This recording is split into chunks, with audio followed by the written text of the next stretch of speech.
구독은 하셨나요? 구독하시면 올해 안에도 좋은 일이 가득하실 거예요. 최근 많은 유럽 주요국이 제3세계로 전락하고 있다고 하는데요. 에너지 사용을 위해 원전과 천연가스가 아닌 석탄으로 사용한다는 얘기가 나오고 있죠. 이런 상황이다 보니 많은 유럽인들이 다른 나라로 이주하고 싶고 특히 한국을 찾는다고 하는데요. 느닷없이 유럽 주요국이 제3세계 수준의 경제로 추락해서 한국으로 오고 싶어하는 이야기가 왜 나오는지 알아보겠습니다. 2011년 일본 후쿠시마 원전 사고 이후 독일 등 많은 유럽국이 탈원전 정책을 추진했었죠. 탈원전 정책을 추진하며 러시아산 에너지를 수입했는데 이때 러시아 에너지에 대한 의존도가 컸다는데요. 그러나 러시아산 에너지를 수입하면서 공급 우려시 발생하는 문제에 대한 대책을 마련하지 못했다고 합니다. 결국 의존도가 높은 러시아산 에너지 수입을 금지하면서 유럽 경제가 극심한 침체에 빠졌다고 하죠. 영국의 전기 및 가스 규제기관인 오프잼이 내년 4월 발표할 요금 상한이 5,816파운드까지 치솟을 거로 전망했는데요. 게다가 독일의 전기 가격은 작년 대비 7배나 올라 사상 최고치를 경신했다고 합니다. 러시아는 우크라이나 침공 이후 서방국들의 제재에 대한 보복으로 천연가스 공급을 줄였죠. 러시아 국영가스회사 가스프롬은 7월 27일 유럽으로 연결되는 가스관 공급량을 가스관 용량의 20%까지 줄였다는데요. 최근 가스프롬은 가스관의 유지 모수를 진행했는데 정비 후 유럽행 가스 공급이 중단될 수 있다는 우려가 나왔다고 합니다. 게다가 계절적으로 에너지 수요가 급증하는 겨울철이 다가오자 유럽은 석탄 수입을 늘리고 있다는데요.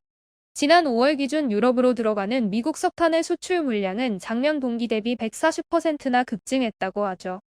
포브스는 미국 석탄 수출연합회를 인용하며 미국이 유럽으로의 석탄 수출 물량을 더 확대할 계획이라고 합니다.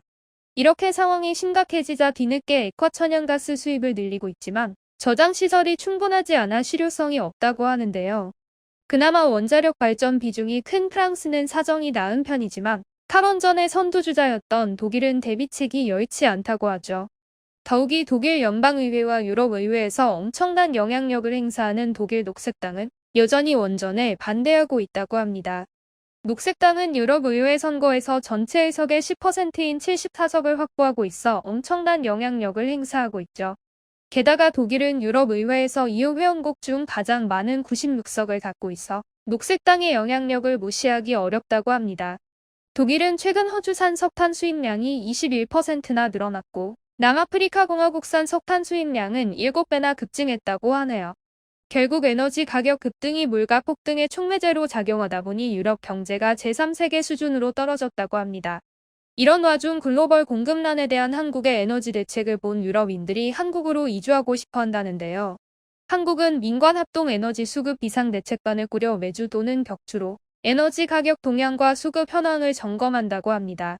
특히 천연가스 수급 관리에 있어 현물 구매 및 해외 지분 투자 물량 도입 등으로 물량을 조기 확보하려고 한다는데요. 게다가 산업부는 9월 장관 주재로 에너지정책자문위원회를 발족 및 개최하여 구체적 대응 방안도 논의한다고 하죠. 이렇게 빠른 한국 정부의 대책과 민간 기업들이 함께 위기에 대응하는 모습을 본 유럽인들은 너무나 부럽다고 하는데요.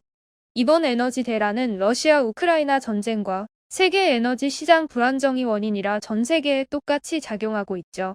조만간 겨울철이 다가올 국가들에게는 글로벌 에너지 공급난이 한층 가중될 것으로 보고 있는데요. 한국도 에너지 가격 상승에 자유롭지 않지만 유럽과 달리 빠른 선제 대응을 통해 경제 불안감을 해소하려고 합니다. 이처럼 유럽인들이 부러워할 정도의 한국의 빠른 위기 대응 능력 덕분에 이번 겨울은 따뜻하게 보낼 수 있을 거라 믿습니다. 대한홍익이었습니다. 감사합니다.